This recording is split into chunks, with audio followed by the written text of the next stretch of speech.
Hello everybody and welcome to round 5 of Stop Drop Gaming's GP2 League here from Catalonia in Spain.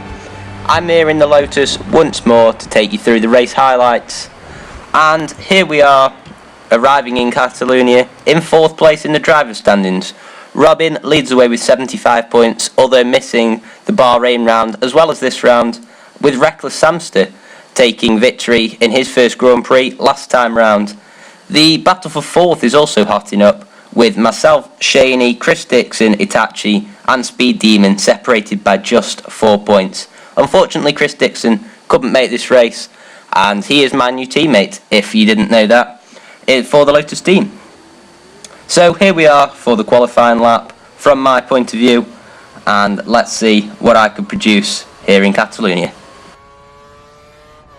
As we use the curves on the way to the line, open the DRS, and then this is just sort of a time where you can just switch off a little bit, and when you get past that line, that's where you really need to start to concentrate past the 100 meter board, clip that corner, and you almost run straight over that second part until you hug the inside of turn 3. Got to run out nice and wide here, and under the Fly Emirates sign, that's when you brake just as you've gone up into 7th gear, and then again run it out wide here.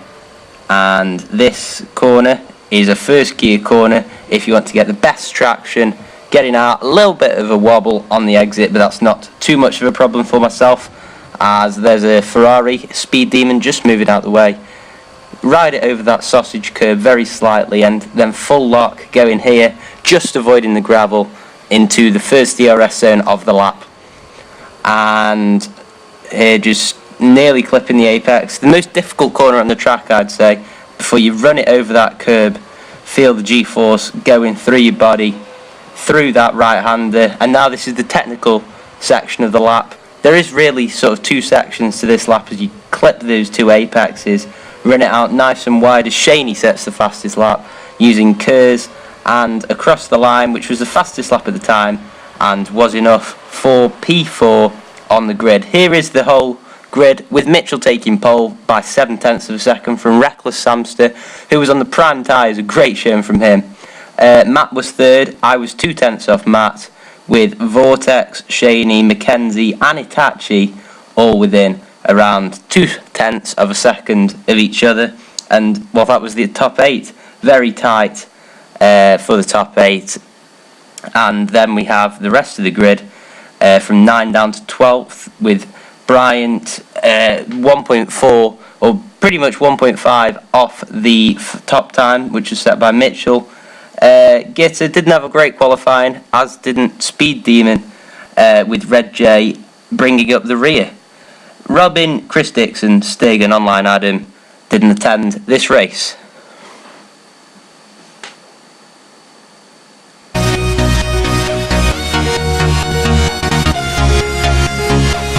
So then, here we are for the race, myself in P4 and sitting very nicely on the grid for a good race, as the drivers await the red lights to come on. A long time, Charlie Whiting taking his time, as here we go, 2, 3, 4 and 5 red lights, and we are go in Catalonia.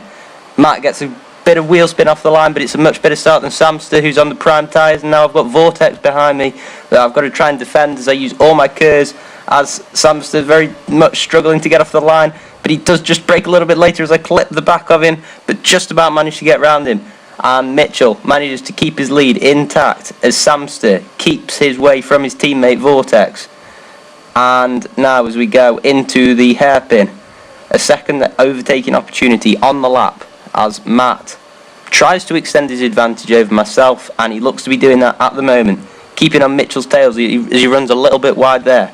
I'm keeping very nicely on the track at the moment, but would that be able to stay the same as the lap progresses? A little lock up there from Matt, and once more kicking up a bit of dust on the exit as we go now onto the back straight. Matt getting into the gravel, and now as we go here, I make a very audacious move down the inside, and that is never going to work as it has a spin, and Matt tries to rejoin the track, but he loses his front wing. I ghost as I join the track. Not a great move for myself, but have to move on to the start of lap 2 as Red J55 just ahead of me, as that's Mackenzie into the gravel, and Red J runs wide, gifting me P6. And now we are up into P5 as Speed Demon, very slow, must have caught a little bit of gravel, as now we are at the end of lap 4, tyres have gone, and can't make a move on Vortex, and into the pit lane to fit the prime tyres to the car. It's looking very much like a 3-stop race. But have I got my strategy right? That is the question. And was my setup very much orientated around qualifying rather than over the course of 33 laps? And I rejoin in 8th, 9th place, just behind Speed Demon. Not quite what I would have wanted, but I guess I'll have to just about settle for that, as I am ahead of Matt, who was trying to work the 2-stopper if it wasn't for my stupid mistake on the first lap. As now we're on lap 7, everybody else has pitted, and that has worked out brilliantly for me. As XPR Itachi, who was actually up in 2nd place at the time, is only just ahead of me. And it's kind of a net P4 at the moment, with Samster having the prime tyres fitted. And now this is Shaney rejoining the track after his pit stop, and jumped one of the McLarens, which isn't too bad after just one round of pit stops. As we go around this corner and looking to have really good grip from those prime tyres, which did hold up very well all day, I have to say, as Shaney then also on the prime tyres, as we're on lap 12 of the Grand Prix now, makes a dive down the inside, and that is a very good move from Shaney. Credit to him there, as his tyres look to be holding up a lot better, as they're a lot newer than mine. As we're here on lap 12, really struggling, and it's going to be a challenge now to work the 3-stop. And we're on lap 14, as I set the fastest lap of the whole race, and have just about got the jump on XPR Itachi. So again, the pit stops working well with the undercut, as those prime tyres seem to be dropping off the cliff very quickly. As here, tried to go to the inside of Red J, doesn't quite work, and in his dirty air, just can't quite make that chicane, but give him the place, that's fair enough. As I'm using all my curves now, as we go onto the pit straight, and open that DRS, using curves should be an easy move to make. Up the inside, and he's moved across, and that's me spinning. And, well, that has not done any good for my race. Nearly ruined Matt's as well, as I have to pit at the end of lap 20, and are going to have to go for these last 13 laps on the same set of prime tyres. Just behind Gitter 87, as I exit the pit lane, but after setting the fastest first sector on lap 23, puts me right behind Mackenzie 1984 in his debut race for the league. He's looking to make a very good impression, and all day he's made some good defensive moves.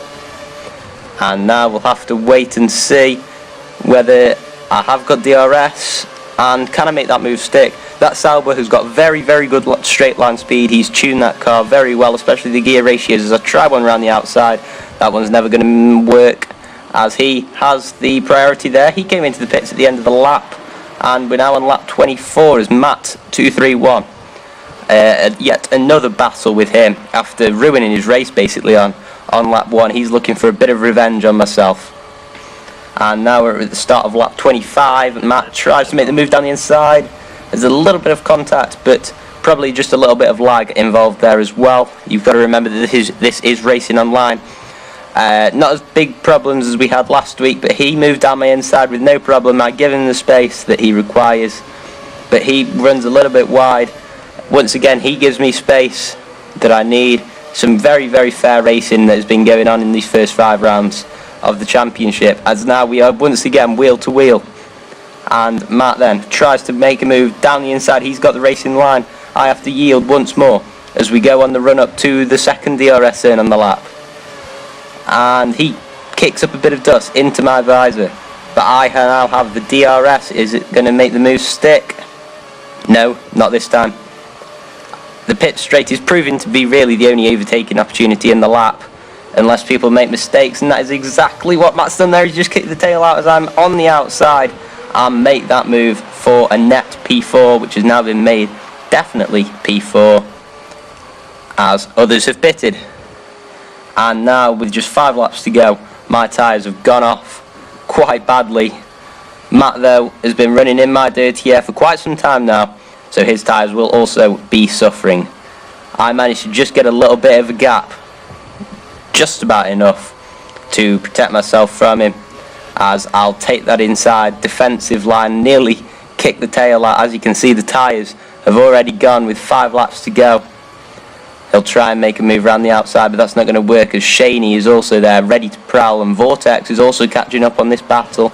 But I've had to do a lot of defensive work over the last 4 laps, and I'm going to have to do it for the next 5 if I'm going to get that 4th position and maybe even catch Itachi, depending on how much he's worn his tyres out.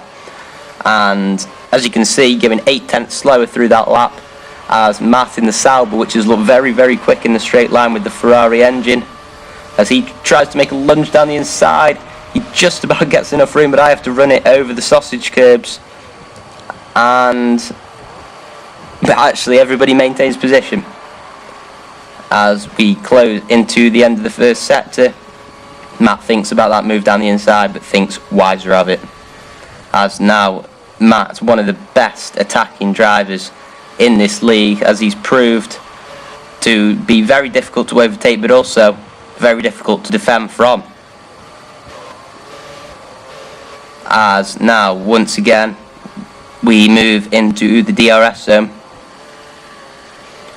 And has Matt got the run? No, not quite, and I think Shaney will have the run on him as well in the McLaren. As you can see, 1 second slower this lap as Shaney moves down his inside. That's a very good move from the McLaren driver, as I run a little bit wide there. Shaney doesn't quite get down the inside that time, and he'll have to wait for another lap. And as we now just move into this section, the final complex in the lap, there's no way of a move getting done here. Much too narrow a circuit, and all day this Lotus seems to have got very good traction out of the last corner, and just enough to get Shaney out of reach this time. Matt seems to have got a little bit better exit than Shaney when I've been defending from the both of them during this race, as we now move on to lap 30 of the Spanish Grand Prix GP2. As we go over to the sweeping right-hander at the end of the first sector, again you just got to make sure to run wide there for maximum speed, as Shaney and Matt battling over 5th place, also wanting that 4th position to gain 12 points, and of course myself and Shaney on the same points currently in the Drivers' Championship. And although Samster could overtake us both by getting the win, which he currently holds 1st position, we are now battling for that 5th place in the Drivers' Championship, as Shaney gets the DRS, but this has seemed a very ineffective zone all race, unless somebody gets badly out of shape as they come through that right-hander. And now my tyres have completely gone off. The Shaney comes down the inside, and I catch his side pod, and that's it. That's into the gravel. And here I am then limping back to the pits, front wingless, after knocking it off. And now I've got the option tyres on, had to do it, and well, have a bit of fun trying to set the fastest lap of the race. But as I come out the pit lane, I realise that they haven't put a front wing on the car. Now what has happened there? As I just checked to see, and well, that's it. I've got no grip, and I'm afraid that is the race over for today.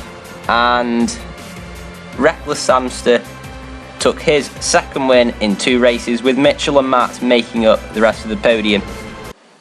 So here are the new drivers' standings. Robin still at the top of the table with Mitchell, Matt, and then Samster taking 5th, 4th position even, off Shaney and myself. I'm down to 7th, but next race is Monaco, and we know that anything can happen there.